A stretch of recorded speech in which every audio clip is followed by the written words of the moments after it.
Look, I'm not saying I'm humanity's apex predator.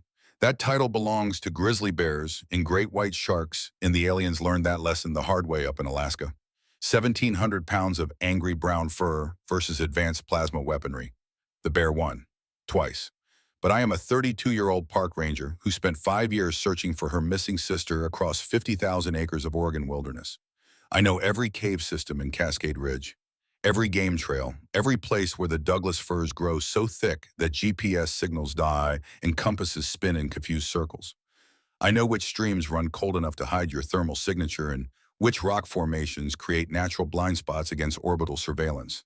So when 17 alien hunters dropped into my forest and declared it their personal hunting ground, well, they really should have read the fine print on what humans mean by the word death world. This is how I became the first person to win an interstellar war with a compound bow spite and an honestly concerning amount of duct tape. My name is Cade Mercer. 3 weeks ago, I killed my first extraterrestrial. Yesterday, I killed my 16th.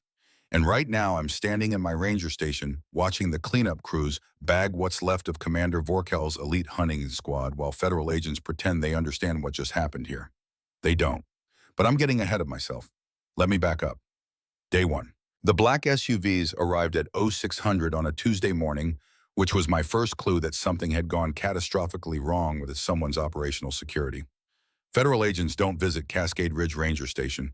We're 4 hours from the nearest highway, and the road up here requires either a four-wheel drive vehicle or a death wish. These guys had both. I was outside the station rehabilitating Buck, a mule deer, who'd had an unfortunate encounter with a barbed wire fence 3 weeks prior when the convoy rolled up. 6 vehicles, blacked out windows, the kind of government response that says either someone important died or someone important is about to die. Buck's ears swiveled toward the approaching engines. His nostrils flared. "Easy," I murmured, keeping my hands steady on the bandage I was replacing around his foreleg. Probably just hikers who got lost and called the wrong emergency number. Except hikers don't travel in armored convoys. And they definitely don't wear the kind of tactical gear that was spilling out of those SUVs. The lead agent was a woman in her 40s, black tactical pants, and a jacket that screamed Federal 3-letter agency. She had the walk of someone who'd spent time in actual combat zones, not just training facilities. Her eyes swept the clearing, cataloging threats, calculating sightlines, checking egress routes. Old habits. I recognized them because I had the same ones. Cade Mercer. Her voice had the flat efficiency of someone who'd delivered bad news so many times it no longer registered as emotion. That's me. I finished securing Buck's bandage, gave him a gentle pat. He limped back toward the rehabilitation pen without waiting for dismissal. Smart deer. "You're about 40 miles outside your jurisdiction, Agent." Hayes, Colonel Hayes actually, JSOC. She pulled out credentials that looked legitimate, which meant absolutely nothing in the current geopolitical climate. "We need you to evacuate this facility within the next 6 hours." I stood slowly brushing dirt off my knees. No, Colonel Hayes blinked. It was possibly the first time in her career someone had responded to a direct military order with a single syllable of refusal. "Miss Mercer, you don't understand." "I understand perfectly." I walked past her toward the station knowing she'd follow. Authority figures always do when you refuse to acknowledge their authority. "You're here because something went wrong with whatever classified operation you're running in the Cascade Range, and you need civilians out of the blast radius before it gets worse." I could hear her boots crunching gravel behind me. "It's not our operation." That made me pause. I turned, studied her face. Colonel Hayes had the expression of someone who'd recently discovered that everything she thought she knew about the universe was wrong. "Whose operation is it?" She gestured, and one of her team brought forward a tablet. The screen showed satellite footage of Cascade Ridge from approximately 3,000 feet. Standard topographical overlay, thermal imaging, the usual surveillance package. Then the overlay changed. 3 bright signatures appeared in the footage. Not thermal, something else. They moved through the forest canopy with a speed and precision that was biologically impossible for any animal native to North America. The timestamp read 72 hours ago. "What am I looking at?" "Extraterrestrial Protocol 9. Hayes' voice had gone flat again. Professional distance reasserting itself. "First contact was established 6 weeks ago. They're not here to communicate. They're here to hunt." I watched the 3 signatures converge on something in the satellite footage. A heat bloom, then nothing. What were they hunting? Grizzly bears in Denali. great whites off the California coast, Bengal tigers in India, wolf packs in Yellowstone. Hayes met my eyes. Earth's apex predators. They're working through a target list of 50 specimens. You're number 37. The words didn't process immediately. When they did, I laughed. Actually laughed, which made Colonel Hayes' jaw tighten. I'm a park ranger. You're a wilderness survival specialist with advanced degrees in ecology and wildlife biology. You've spent 5 years conducting solo search and rescue operations across some of the most hostile terrain in North America. Your psychological profile indicates extreme persistence, high pain tolerance, and I'm quoting directly here, pathological refusal to accept failure. Hayes scrolled through something on the tablet. You're also the person who tracked a missing hiker through a blizzard for 72 hours without sleep and brought her home alive. That's my job. That's why you're on their list. She turned the tablet toward me again. New footage. This showed one of those bright signatures moving through Alaskan wilderness. Then a thermal bloom approximately 10 times larger than the alien's signature. The grizzly. The footage showed exactly 90 seconds of combat. The alien had advanced plasma weaponry energy shields, some kind of cloaking technology. The grizzly had 4-inch claws, 800 pounds of muscle, and the absolute conviction that this was its territory. The grizzly won. They've lost 4 hunters so far, Hayes continued. 2 to grizzlies, 1 to a great white one, to what we think was a pack of wolves working in coordinated defense. The aliens are treating this like a sporting event. They announce their presence through encrypted channels, give us 48 hours to evacuate civilians, then send in their hunters one at a time. Sporting, I repeated. They're murdering Earth's wildlife for sport. According to their broadcasts, they're testing themselves against our planet's apex predators. It's some kind of ritual. Protocol 9. I looked at the tablet again. Thought about Buck limping back to his pen. Thought about the family of black bears I'd relocated last month. Thought about the wolf pack that denned 15 miles northeast, the cougars in the high country, the eagles in the river valley. Thought about Rowan. My sister had vanished in these mountains 5 years ago. Climbing accident, they'd said. Fell during a storm body, never recovered. I'd spent the first 72 hours searching until hypothermia forced me out. Spent the next 6 months covering every square inch of her last known route. Found her backpack, her climbing gear, her emergency beacon shattered on the rocks. Never found her. I'd made a promise at her memorial service, the one with the empty casket. I wouldn't leave these mountains. Not until I found her. Not until I brought her home. 5 years, 60 months of searching. And now someone wanted me to evacuate because alien big game hunters had decided my forest was their personal safari. No, I said again. Hayes had been reaching for something in her jacket, her hand stilled. Miss Mercer, this is my home. These are my mountains. I don't care what kind of advanced technology they have or what kind of ritual they're performing. I'm not leaving. They've killed 4 highly trained special operations soldiers who tried to interfere with hunts in progress. Hayes' voice had gone very quiet. 17 international military assets. These aren't human opponents. You can't negotiate with them, you can't intimidate them, and you absolutely cannot fight them with conventional weapons. Good thing I don't use conventional weapons. I walked back outside knowing this conversation was over. You can leave the evacuation notice on my desk. I'll use it for kindling. Hayes followed me out. Her team was spreading across the clearing, now setting up some kind of perimeter. Like that would matter. Miss Mercer, Cade. She'd switched to first names. Last resort of authority figures who've lost control of the situation. I can't force you to leave, but I can't protect you either. Didn't ask you to. She studied me for a long moment. Then she gestured to one of her team. The soldier brought forward a tactical pack, set it on the ranger station's porch. Military radio encrypted channel, Glock 19 with 3 magazines. Satellite phone with direct line to JSOC command. Tactical first aid kit. Hayes met my eyes. If you're staying, at least stay alive long enough to call for extraction when you change your mind. I won't. They all say that. She turned back toward her convoy, then paused. The grizzly that killed their hunter, she had cubs. 2 of them. The aliens knew. They could have targeted her from range, but they wanted close combat. Honorable hunt, they call it. What happened to the cubs? They're fine. Mother Bear won, defended her territory. Hayes looked back at me. But she's a grizzly, Miss Mercer. You're not. The convoy left 20 minutes later. I watched them disappear down the mountain road until even the dust had settled. Then I went inside, made coffee, and called the one person who might actually understand what I was about to do. Dr. Amon Cross answered on the third ring, which meant he was either in his MIT office or had fallen asleep at his desk again. Possibly both. Cade, I was just analyzing those signal interference patterns you sent last week. You're not going to believe what I found. Amon, I need you to tell me about quantum encryption. Silence. Then why? Because I'm about to hack an alien communication network, and I need to know if it's mathematically impossible or just really, really hard. More silence. I could practically hear his brain recalibrating, switching from theoretical physics professor to the man who'd once helped me decrypt a poacher's radio network using nothing but a laptop and spite.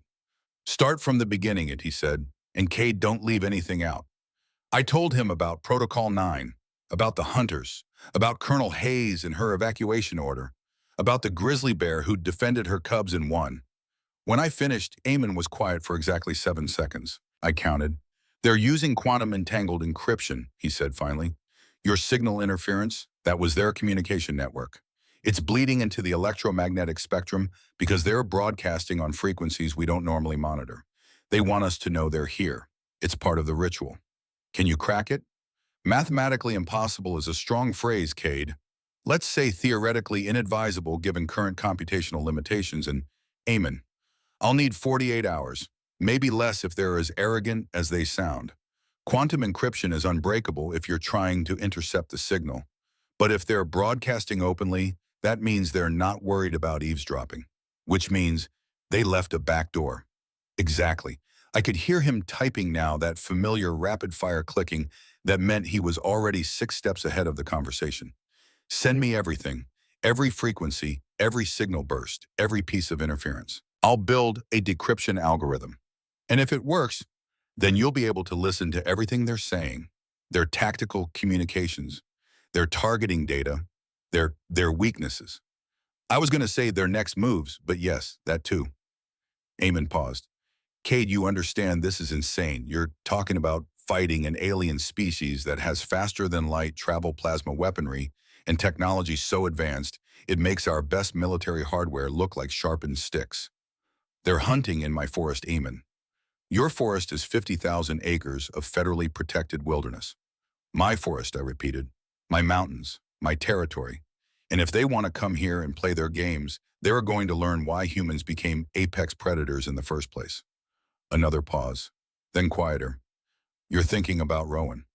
I looked at the photograph on my desk. 2 sisters, 14 and 19, standing at the summit of Three-Fingered Jack. Rowan was grinning at the camera, face sunburned hair in a messy braid. I was looking at her instead of the lens, making sure she was clipped into the safety line properly. Always making sure she was safe. I'm always thinking about Rowan.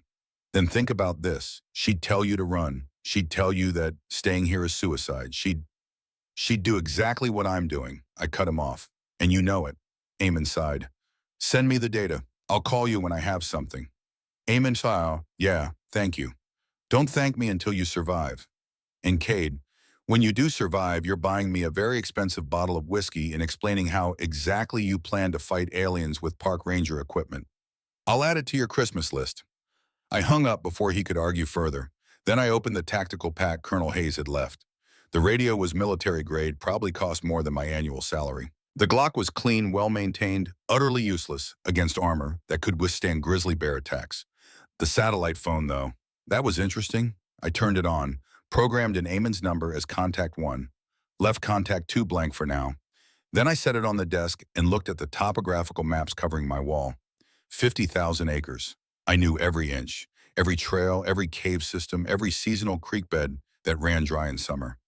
I knew where the elk herded in winter, where the cougars hunted in spring, where the black bears denned during hibernation. I knew which slopes faced south and caught the morning sun warming up first after storms, which valleys held fog past noon, creating natural cover. This was my terrain, my home field advantage. And somewhere out there, 3 bright signatures on a satellite feed were moving through the forest canopy, hunting something they designated as Target 37. Hunting me. I pulled out my own maps. Not the Federal Survey ones, but the hand-drawn charts I'd created over 5 years of searching for Rowan. Every cave entrance marked, every unstable slope, every place where the terrain could kill you if you did not know exactly where to step. If they wanted a hunt, I'd give them a hunt. But they were going to learn the hard way that in these mountains, there was only one apex predator that mattered. And she was a 32-year-old woman with a compound bow, a geology degree, and absolutely nothing left to lose. The first hunter came at sunset on day 2. I'd spent the previous 36 hours preparing. Eamon had called back after 20 hours with preliminary decryption, enough to pick up fragments of their communications. They called themselves the Korthak Supremacy. Protocol 9 was sacred to them, some kind of ritual proving ground for their warriors. They'd been doing this for 300 cycles across 47 different star systems. Earth was just another death world on their list. Target 37 was designated Low Priority Threat Level 2. The hunter assigned to me was named Kryn.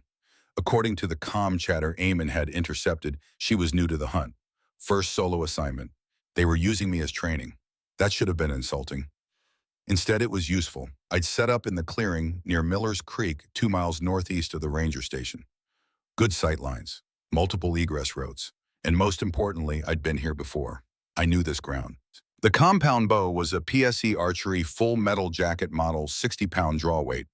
I'd modified the arrows myself, adding hardened steel broadheads designed for taking down elk.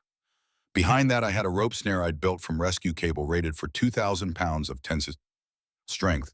And behind that, a thermal decoy made from chemical heat packs wrapped in a Mylar emergency blanket. Primitive technology, sporting goods in spite, just like I told myself, but primitive doesn't mean ineffective. Kryn appeared at the tree line at 1900 hours, exactly when the thermal imaging would be most effective. I saw the shimmer first, that telltale distortion in the air that meant cloaking technology. Saw the way the forest went quiet around her, birds falling, silent insects stopping their evening songs. She was good, moved like a natural predator, low to the ground, checking angles. I watched her scan the clearing through what looked like enhanced optics, some kind of heads-up display in her helmet. Watched her find my boot prints in the soft earth near the creek. Watched her smile. I'd made those boot prints deliberately obvious, leading from the ranger station to this clearing across the creek, ending at the thermal signature sitting near the tree line. Too perfect, too easy. Kryn should have seen the trap. She didn't. Maybe she was overconfident. Maybe she really believed a threat level 2 target would be that simple. Maybe she'd read the intelligence reports that said I was just a park ranger, someone who rescued lost hikers and rehabilitated injured deer. Maybe she'd never encountered a human who'd spent 5 years hunting ghosts in these mountains. She crossed the clearing in absolute silence. I counted her steps. 15 meters, 10, 5. The thermal signature sat perfectly still. Kryn raised her web, some kind of energy rifle that hummed with barely contained power. She sighted down the barrel, professional, taking her time. I triggered the snare. The cable whipped up from the forest floor where I'd buried it under a thin layer of leaves and dirt. It caught Kryn's ankle, yanked her off her feet with enough force to dislocate a human shoulder. She went down hard, the rifle discharging into the canopy with a sound like tearing metal. The snare pulled tight, hauling her upward. She grabbed for a blade, some kind of plasma cutter, trying to saw through the cable. I put an arrow through her weapon arm before she could complete the cut. The broadhead punched through whatever kind of armor she was wearing because I'd aimed for the joint. Elbow articulation where the plates had to flex. Weak point. Every armor system has them. Kryn screamed. The translator in her helmet rendered it as words, "Thou art hunter, not prey." And then she triggered something on her chest plate, and her entire armor system detonated. I was already moving, had been moving the second the arrow hit. Got behind a Douglas fir 3 feet in diameter, just as the explosion turned that clearing into a crater. Shrapnel tore through trees. Heat washed over me in a wave that stank of ozone and burning metal. When the smoke cleared, there was nothing left of Kryn except scorched earth and fragments of alien technology. I waited 10 minutes. 20. Making sure there wasn't a second hunter, wasn't backup, wasn't some orbital strike about to turn this mountainside into glass. Nothing. Finally, I stepped out from cover, walked to the crater, found what I was looking for in the debris field, her translator chip somehow still intact. I picked it up carefully. It was warm, about the size of a quarter crystalline structure that caught the fading sunlight and split it into rainbows. My satellite phone buzzed. Eamon. Cade, I just intercepted a burst transmission from orbit. They know their hunter is dead. Good. That's not good. They're going to send more, better ones. Cade, I need you to help me hack this translator chip. Silence. Then you took a trophy. I took intelligence. Can you interface with it? If I can decrypt the protocol, yes. But Cade, what are you planning? I looked at the crater, thought about Crin's last words, thought about the way she'd moved through my forest like she owned it. I'm planning to have a conversation with Commander Vorkel, and I'm planning to make sure he understands exactly what kind of threat level I actually am. They're going to escalate. I know. They're going to send elite hunters, experienced warriors, people who won't underestimate you. Good. I turned back toward the ranger station carrying my bow and the translator chip. That means they're taking me seriously. And seriously is exactly where I need them. Eamon made a sound that might have been a laugh or might have been despair. You're insane. I'm a ranger, Eamon. This is my territory. And I'm about to teach the Korthak supremacy the first rule of wilderness survival. What's that? Never hunt something that might be hunting you back. Eamon cracked Crin's translator chip in 36 hours. In that time, I killed 2 more hunters. Vex came on day 4. Male insectoid species moved through the canopy like something out of a fever dream. 6 limbs, compound eyes that could see in spectrums I couldn't even name. He tracked me by scent following my trail from the ranger station toward the high country. I led him straight into Widow's Canyon. The geology there is unstable old volcanic rock that's been eroding for 10,000 years. I'd marked every loose boulder, every fracture line, every point where the canyon walls were held together by nothing but faith and lichen. Vex never looked up. The rock slide buried him under 40 tons of basalt. I heard him screaming through his comm system for maybe 15 seconds before the weight crushed his armor's life support. Zara came on day 6. Female aquatic species needed supplemental moisture every 2 hours. She was smart, stayed near Miller's Creek, used the water as both cover and resupply. I poisoned the creek. Not all of it. Just the section she was using upstream from any human contact. Took me 3 hours to collect enough foxglove and water hemlock, process it down, to concentrate, introduce it into her hydration system without leaving trace evidence. She lasted until sunset. Toxins shut down her respiratory system while she was trying to ford the creek near the old logging road. I found her body face down in water that was only 6 inches deep, her filtration equipment lying useless on the bank. 2 more hunters. 2 more tactical packages of alien technology to study. 2 more names on the list that I was carving into the support beam inside my ranger station. Crin, Vex, Zara. Vorkel must have panicked after losing 3 hunters in 6 days. Over the next 3 days, he sent 8 more in rapid succession. Hunters who tried aerial assault, hunters who attempted siege tactics, hunters who brought advanced scanning equipment.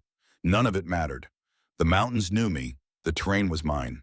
By day 10, I'd carved 11 names into that beam. 5 to go. The call came through on day 10 just before dawn.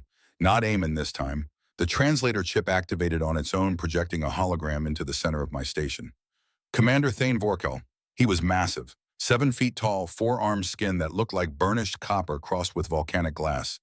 He wore ceremonial armor that probably weighed more than my truck, and he carried a blade that was taller than I was.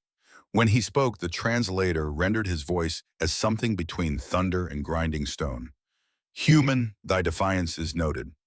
I took a sip of coffee, didn't stand up from my desk. You're going to need to be more specific. I defy a lot of things before breakfast. His eyes, he had 4 of them arranged in a diamond pattern on his face, narrowed slightly. 11 hunters, 11 deaths in 10 days. Thou hast exceeded all projected performance parameters. You mean I was supposed to roll over and die for Crin? I set down my coffee mug. Sorry to disappoint, but you sent a rookie into my mountains and expected her to win. That's bad tactics, Commander. Crin was competent, trained. She had technology thy species cannot comprehend. She had arrogance, and in these mountains, arrogance kills faster than exposure. I leaned back in my chair, studying him. Let me guess, you're calling to escalate.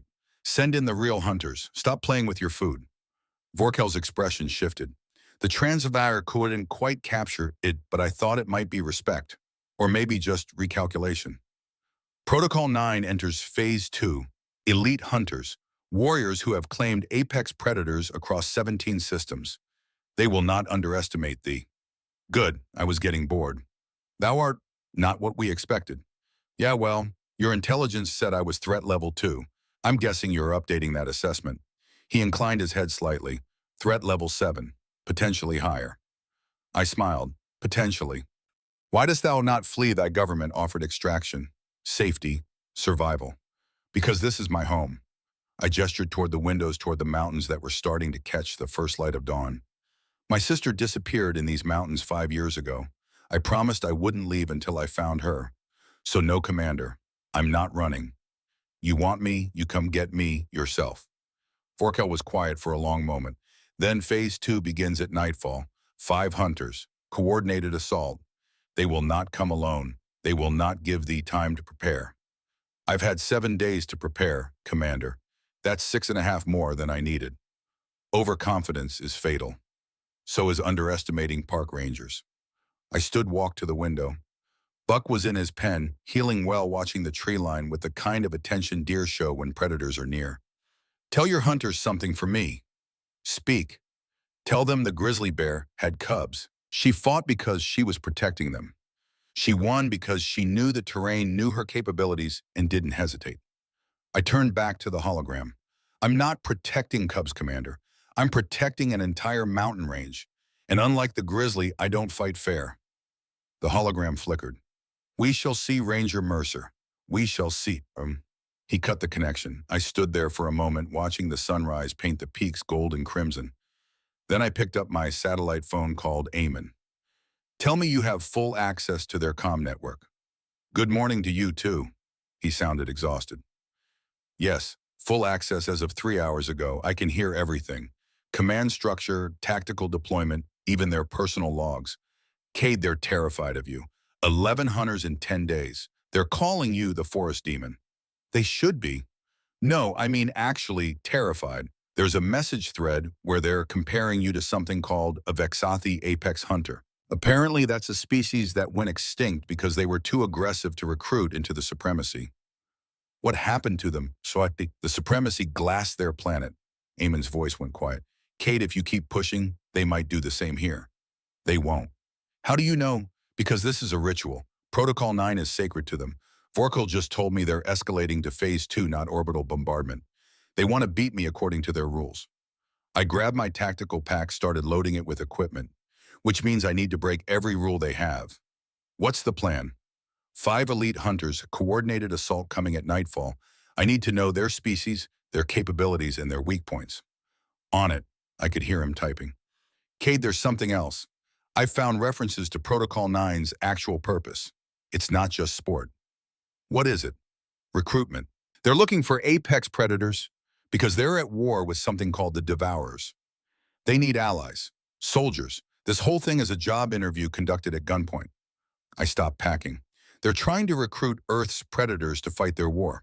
Apparently, species that can survive their Protocol 9 trials get invited to join the Korthax coalition. Those that refuse? He trailed off. Get glassed. Yeah, I thought about that. Thought about grizzlies and great whites being offered positions in an alien military. Thought about the sheer insanity of that proposition. Then I thought about Rowan, about the promise I'd made. Send me everything you have on the Phase 2 hunters, or I'll worry about cosmic politics after I survive the night. Cade, Eamon, focus. I need intel, not philosophy. He sighed, files incoming. And Cade, be careful. These aren't rookies. Neither am I. I spent the next 12 hours preparing. Rigging Miller's cave with motion sensors, setting the deadfall at the logging road, modifying the net launcher for aerial targets, testing the scuba tank pressure system. By the time the sun set, I'd turned 50 square miles of wilderness into a killing field. The 5 hunters arrived in a dropship at 2200 hours. I watched them deploy from my position on Razorback Ridge, 3 miles from the ranger station. They moved like professionals. 2-person teams with a solo operative providing overwatch. Thermal camouflage active sensor jamming coordinated comm chatter that Eamon was feeding directly into my earpiece. Team Alpha sweep North Quadrant. Team Bravo taking high ground. Solo operative, you have command discretion. Their names were Tor, Lice, Telbak, Kixalara, and Zolmek. According to Eamon's files, they'd killed everything from armored behemoths on high-gravity worlds to void predators that hunted in zero atmosphere. I'd killed 3 aliens with camping equipment in spite. Time to even the odds. Tor was gaseous, a species that existed in a semi-coherent state held together by electromagnetic fields. Conventional weapons wouldn't work. But I'd spent 2 days modifying a compressed air tank from my scuba gear, adding a pressure regulator and a directional nozzle. Physics is physics, even for gas aliens. I found him drifting through the pine grove near Fisher's Pond, scanning for my heat signature. He didn't notice me in the trees above him, didn't register the threat until I opened the valve and hit him with concentrated air pressure at 200 psi. His electromagnetic field collapsed. He scattered across 50 meters of forest floor, too diffused to recohere. His last transmission was confusion more than pain. One down. Liz had wings. Actual wings membrane stretched over a lightweight, skeletal frame built for atmospheric flight. Beautiful. Deadly. She was providing aerial reconnaissance, circling the valley in a search pattern that should have been impossible to counter. Should have been. I'd spent 6 months last year helping the Forest Service manage a problem with poachers using drones. Learned a lot about net launchers. The wildlife rescue model I'd modified could deploy a 20-foot net with enough force to bring down a small aircraft. Lace never saw it coming. The net wrapped her mid-flight, tangled her wings, sent her tumbling into the canopy. She hit a Douglas fir doing maybe 40 miles per hour. Momentum and biology did the rest. 2 down, Telvac was the heavy, 8 feet tall armor that could probably stop small arms fire carrying a weapon that looked like it belonged on a helicopter gunship. He was sweeping through the old logging road, methodical, professional, checking every possible ambush point. He checked everywhere except up. I'd spent 3 days rigging the deadfall. 2 tons of old-growth timber held in place by a single rope, rated for exactly 1,950 pounds of tension. Telvac weighed 2,200 pounds in his armor. He walked under the trap, checking his motion scanner. The logs came down like the fist of an angry god. His armor held for maybe 2 seconds. Then the pressure sensors failed, and the whole rig collapsed inward like a crushed beer can. 3 down. Kixelara and Zalmek were smart. They'd heard their teammates die, heard the screams and the sudden silence. They pulled back, regrouped, called for tactical analysis. Target is using environmental advantages. Recommend orbital strike authorization. Negative. Protocol 9 forbids orbital intervention during active hunt. Then we need extraction. This isn't a hunt, it's an ambush. I listened to their conversation through Eamon's feed, watched them take cover in the rocky outcropping near Miller's cave. They were scared. Good. Scared opponents make mistakes, but they were also experienced. They'd chosen a defensive position with good sight lines, limited approach vectors, and they were sharing overlapping fields of fire. Standard tactics. Professional. I needed them to abandon that position. I needed them to come into the cave system. Miller's cave isn't actually a cave, it's a lava tube network that runs for almost 2 miles under the ridge. 300 meters of tight passages, vertical shafts, chambers, barely wide enough for a human to squeeze through. I'd spent 5 years mapping every inch of it, looking for Rowan. I broadcast on their comm frequency. Kixelara, Zalmek, you want to survive? Follow me. Then I lit a flare and disappeared into the cave entrance. They took the bait. Of course they did. Their mission parameters required them to engage, and I'd just given them a target. Kixelara went first. She was adapted for low-light conditions, had some kind of natural sonar that worked in enclosed spaces. She moved through the initial tunnel with confidence. That lasted until she hit the first vertical shaft. 40 feet straight down, walls slick with moisture, no handholds. I descended it 100 times. I knew exactly where the climbing points were, where the rope anchors were hidden in the rock. Kixelara didn't. I heard her fall, heard the impact, heard Zalmek screaming her name through the comm. 4 down. Zalmek came after me with murder in mind. Forget tactics, forget protocol. He just charged into the cave system like a battering ram. I'd prepared for that too. The passage narrowed to 30 inches at one point, barely wide enough for me to slip through sideways. Zalmek tried to force it, got wedged, his armor scraping against rock. I dropped a plasma grenade liberated from Telvac's corpse into the gap behind him. The explosion turned that narrow passage into a crematorium. Superheated gas with nowhere to go except through armor joints and filtration systems. Zalmek stopped screaming after about 30 seconds. 5 down. I stood in the cave darkness, breathing hard, listening to my heartbeat echo off stone walls. My shoulder was screaming where Zara's weapon had grazed me days ago. My hands were shaking from adrenaline and exhaustion. But I was alive. 5 elite hunters. Warriors who'd killed apex predators across 17 star systems. Dead in my mountains, I climbed out of the cave system as dawn was breaking. Found my satellite phone where I'd left it hidden in a waterproof cache near the entrance. 3 missed calls from Eamon. I called him back. Cade, thank God I've been monitoring their comm traffic. They're calling it a massacre. The supremacy is in chaos. They've never lost an entire elite squad to a single target. Good. My voice came out hoarse. I needed water, coffee, maybe a week of sleep. 16 hunters total now. 11 in the first 10 days, then you wiped out their elite squad of 5 in one night. They're beyond terrified. That's why they're calling it a massacre. Vorkel is demanding personal intervention. He's coming down himself. What's phase 3?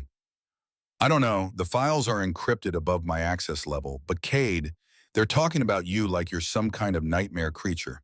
There's a transmission that translates to the forest demon. They're afraid to send more hunters. I thought about Kryn's last words. Thou art hunter, not prey. Tell Vorkel I want to talk. Direct communication. No more hologram calls. Cade, that's insane. Tell him. I started walking back toward the ranger station. Buck would need feeding. The solar panels would need checking. Normal ranger work. Tell him the forest demon wants a conversation. Eamon was quiet for a moment. Then there's something else. I found a reference in their files to a human. They have a human in their database. I stopped walking. What? A captain, serving on a coalition frigate, has been for 5 years. He paused. Cade, the name is Rowan Mercer. The world tilted sideways. That's impossible. I'm looking at the file right now. Service record, combat deployments, current assignment. His voice was gentle. Cade, your sister isn't dead. She's alive, and she's been fighting aliens this whole time. I sat down on a boulder because my legs wouldn't hold me anymore. Rowan, alive. For 5 years while I'd been searching these mountains, she'd been out there. In space, fighting. My satellite phone rang. Unknown number. I answered. Ranger Mercer. Vorkel's voice, but different, quieter. We need to talk about Protocol 9, about the Devourers, and about thy sister. I looked at the sunrise painting the peaks gold, thought about 5 years of searching, 5 years of grief. I'm listening. Vorkel's dropship landed at Miller's Creek at 1400 hours on day 22. No weapons hot, no tactical deployment, just a single armored figure stepping onto soil I'd defended with blood and physics. I watched him from the tree line, compound bow in hand, arrow knocked but not drawn. Eamon was in my ear, feeding me real-time telemetry from the orbital ship. No backup signatures, no weapons charging. Cade, I think he actually came alone. Or he's that confident. Vorkel stood in the clearing, hands visible and empty. His ceremonial armor caught the afternoon light like molten copper. That blade on his back was easily 6 feet of alien metallurgy, probably worth more than my ranger station. He spoke, and his voice carried across the clearing without amplification. Ranger Mercer, I come to negotiate. I stepped out of the tree line, kept 40 meters between us, kept the bow ready. You sent 9 hunters to kill me. Now you want to talk. I sent 16 hunters to test thee. Thou passed. He made a gesture with his upper right hand, something that might have been respect in his culture. Protocol 9 is not extermination. It is evaluation. Funny way to evaluate someone. We hunt apex predators because we need them, because the Devourers are coming, and when they arrive, only the strong will survive. He took 1 step forward, stopped when I shifted my grip on the bow. Thy sister understood this. 5 years ago, she chose to join us. You're lying. I wish I were.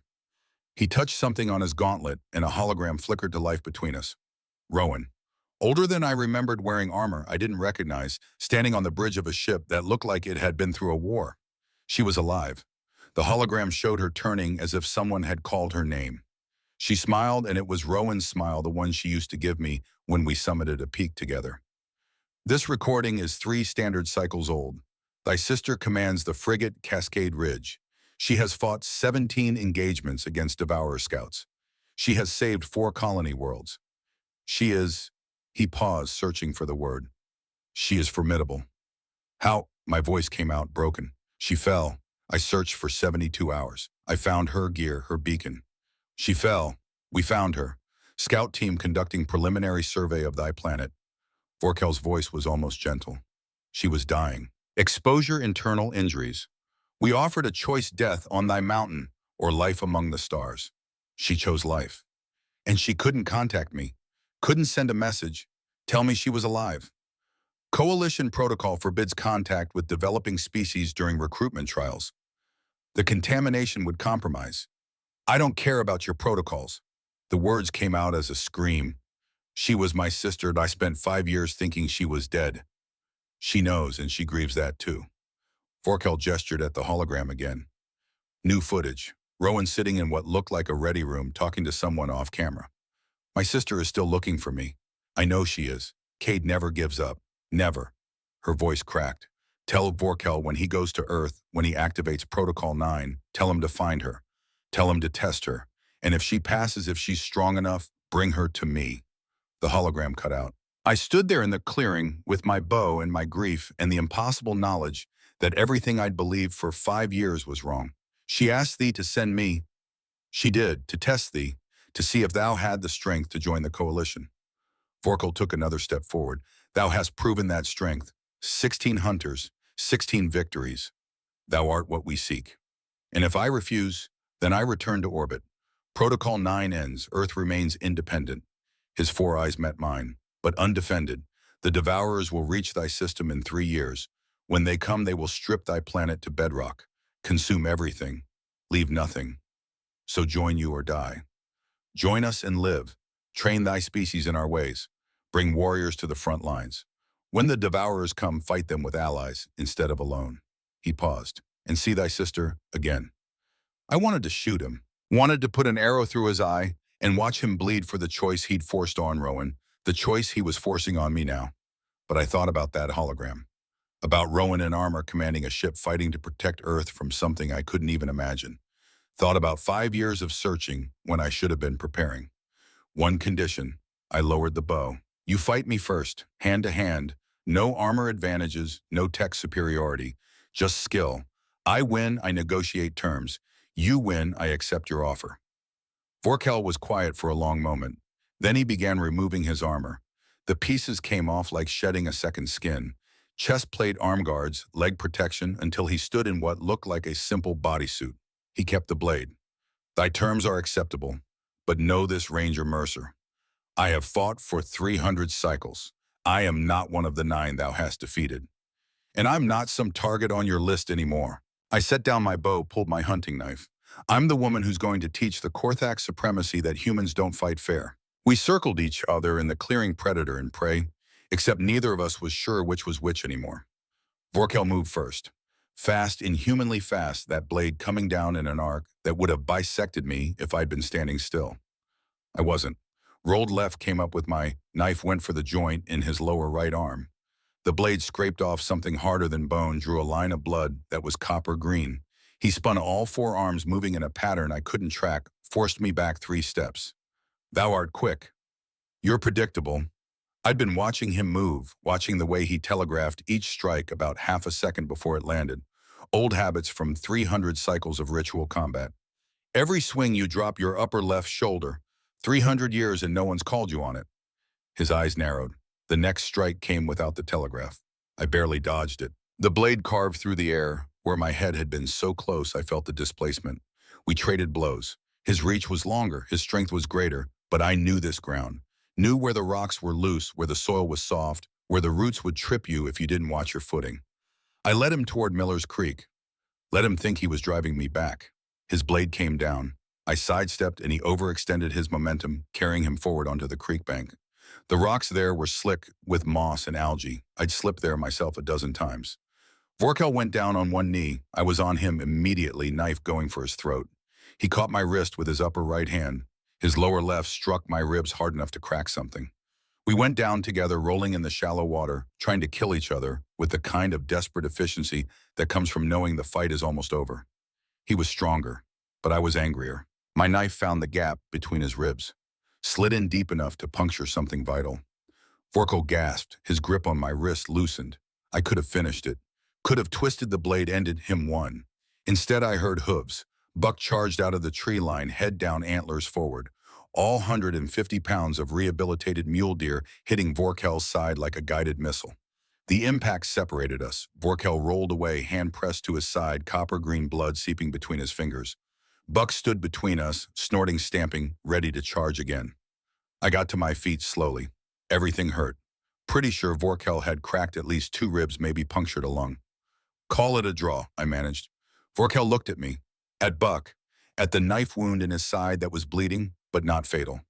Then he laughed. It was a sound like grinding tectonic plates, but it was definitely laughter. Thy fauna defend thee, even now. He pressed something on his bodysuit and the bleeding slowed. Biofoam or something similar, sealing the wound.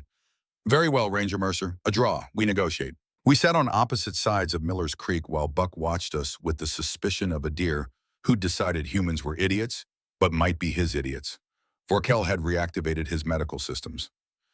I'd wrapped my ribs with athletic tape from my first aid kit. We were both alive, both hurt, both too stubborn to show it. Talk, I said. Tell me about the Devourers. He did. They were old. Older than the Korthak supremacies, older than most spacefaring species. They didn't communicate, didn't negotiate, didn't want anything except consumption. They moved through the galaxy like locusts, stripping worlds of resources, leaving dead rock in their wake. The Coalition had been fighting them for 8 years, losing ground, losing systems. We need warriors, not soldiers who follow orders, but predators who understand survival.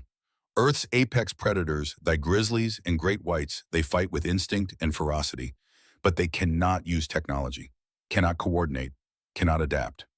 But humans can.